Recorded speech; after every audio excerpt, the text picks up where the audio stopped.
2500 véhicules traversent chaque jour Orvin. Ce va-et-vient finit par se répercuter sur les pavés qui se déchaussent.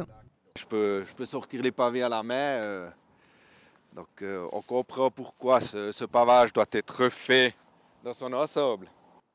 La première étape des travaux commence ce mercredi à l'entrée du village côté Lamboin. Il s'agit dans un premier temps de tester si les pavés tiendront plus durablement avec du sable ou de la chaux. Plus de 500 000 pavés devront ensuite être remplacés à la main.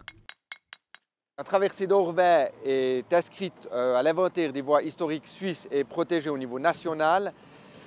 Avec comme principale composante le pavage, on est dans l'obligation de reposer ce pavage. Les habitants et habitantes attendent des mesures depuis longtemps.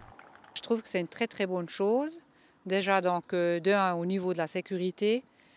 Et puis on espère que ça ralentira un petit peu aussi le trafic. Les gens vont continuer de passer par Orvin pour éviter la ville de Bienne et ses bouchons. Ça va peut-être quand même un peu diminuer et puis j'espère que ça va calmer les ardeurs de certains. Les commerces du village par contre s'inquiètent. Le patron de la boulangerie La Brioche remarque déjà un changement ce premier jour de fermeture. En ce moment, on a une perte de 25%. Ça menace notre existence. Nous vivons du trafic de passage. Ça va être compliqué. Maintenant, c'est que 3 jours, mais l'année prochaine, on parle de 3 à 4 mois de fermeture complète.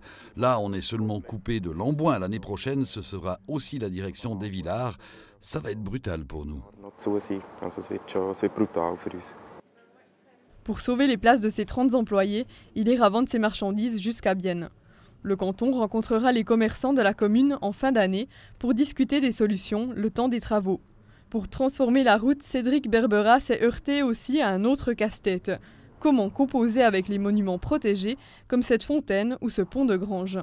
On n'aurait pas pu dire, typiquement ici on élargit la route, on fait une route de 6 mètres de large, on démonte tous les jardinets, on démonte tous les murs et on reconstruit. D'une part, on ne serait pas été dans les normes par rapport à cette sauvegarde du patrimoine et d'autre part, ça aurait eu des impacts extrêmement conséquents pour les habitations, pour les propriétaires privés. Les travaux sont devisés à 3,3 millions. Un quart est supporté par le canton, le reste par la commune.